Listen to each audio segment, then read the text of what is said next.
Hello guys, welcome back to another video. আজ আমি reaction করব Jeet versus Prosenjit the rivalry that শুক বেঙ্গল খাকি the Bengal chapter Netflix India থেকে release হয়েছে আজকে, এবং আজ 19 তারিখ, টুমরো 20 তারিখ 20 মার্চ রিলিজ হচ্ছে নেটফ্লিক্স ইন্ডিয়াতে খাকি দি বেঙ্গল চ্যাপ্টার। এবং সেখানে ফিচার হচ্ছে জিৎ, প্রসেনজিৎ, শাশ্বত চট্টোপাধ্যায়, চিত্রাঙ্গদা সিং এবং আদার্স।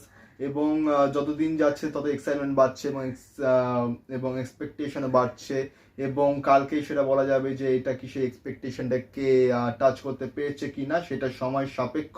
কিন্তু জিৎ ভার্সেস প্রসেনজিৎ দার যে রাইভেলরি, সেটাকে আজকে এখানে প্রোমো করা হয়েছে, যেখানে drama versus action. Prosenjit Chatterjee এখানে একজন পলিটিশিয়ান যে নেগেটিভ ক্যারেক্টার প্লে করছে যতটা দেখে মনে হচ্ছে, এবং জিৎ হচ্ছে একজন সৎ পুলিশ অফিসার। ভালো এবং খারাপের মধ্যে লড়াই, এবং প্রোমোটায় আজকে আমরা রিয়াকশন করব। এবং ইয়াস্টারডে আমি যে ভিডিওটা রিয়াকশন করছি সেটা লিঙ্ক তোমার ডিসক্রিপশনে পেয়ে যাবে, সেটাকে এই ভিডিওটা পরে গিয়ে দেখো, এবং তোমার ভিডিওটাকে লাইক করো, কমেন্ট করো, শেয়ার করো, চ্যানেলটাকে সাবস্ক্রাইব করো, বেল আইকন অন করো যাতে নতুন ভিডিও নোটিফিকেশন তোমরা সবার আগে পেয়ে যাও। তো চলো স্টার্ট করা যাক। हमारा सिस्टम एक सिम्फनी के जैसा है, सबका अपना साज है। ठाकुर तालुकदार, रंजीत ठाकुर एक साथ, ये दोनों डबल डेंजर है। तो तुमको तो पता ही है कि आगे क्या करना है, बस हमको सही सूर में रहने का जरूरी है। दिन दहाड़े 8 मर्डर हुए हैं। कोलकाता सिटी ऑफ जॉय नहीं, सिटी ऑफ बॉय है अब। पर अगर एक भी म्यूजिशियन गलत नोट बजाता है, Every motive has consequences. तो सिम्फनी का सत्यानाश। लास्ट वार्निंग दे रहा हूँ, वरना इस बार सिर्फ मुर्गा बनाए, अगली बार गले में पट्टा बांधकर तुम्हारा ही पाड़ा में प्रोसेशन निकलवा दूंगा। वक्त आने पर Corrupt system. उसे भी उसकी औकात याद दिला दूंगा।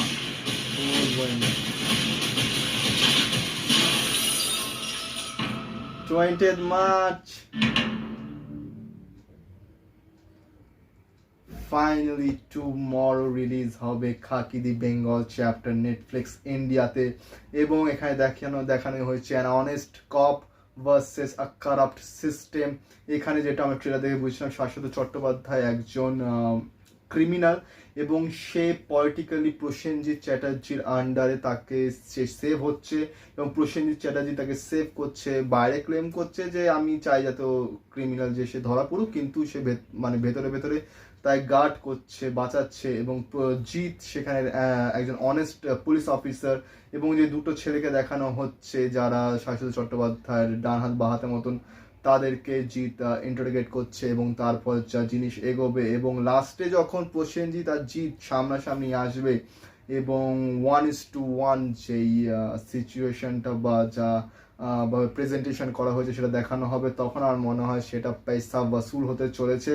এবং নেটফ্লিক্স ইন্ডিয়া যারা সাবস্ক্রাইব করেনি করে নাও, কারণ এটা একটা আমাদের বাংলা ইন্ডাস্ট্রির জন্য একটা খুব বড় অ্যাচিভমেন্ট। এবং যেটা আমি বলেছিলাম যে এইটার থ্রুতে বাংলা ইন্ডাস্ট্রির যারা স্টার আমাদের, জিৎ, প্রসেনজিৎ, শাশ্বত চট্টোপাধ্যায়, এদের একটা প্যান ইন্ডিয়াতে ফ্যান বেস ক্রিয়েট হবে, যা হয়েছে। এবং এটা পরবর্তীকালে বাংলা ফিল্ম ইন্ডাস্ট্রির জন্য প্যান ইন্ডিয়াতে নিজেদের ঝান্ডা গাড়ার জন্য একটা খুবই ইম্পর্টেন্ট জিনিস। তো এটা অ্যাজ এনি হাউ এটা যাতে সুপারহিট হোক, এবং একটা ভালো ফ্রেশ স্টার্ট যাতে প্যান ইন্ডিয়ার জন্য খুলে যাক বাংলা ইন্ডাস্ট্রির সাইডে। সো দেখা হচ্ছে পরের ভিডিওতে। তো তোমরা ভিডিওটাকে লাইক করো, কমেন্ট করো, শেয়ার করো, চ্যানেলটাকে সাবস্ক্রাইব করো, বেল আইকন অন করো যাতে নতুন ভিডিও নোটিফিকেশন তোমরা সবার আগে পেয়ে যাও। তো দেখা হচ্ছে পরের ভিডিওতে। Thank you.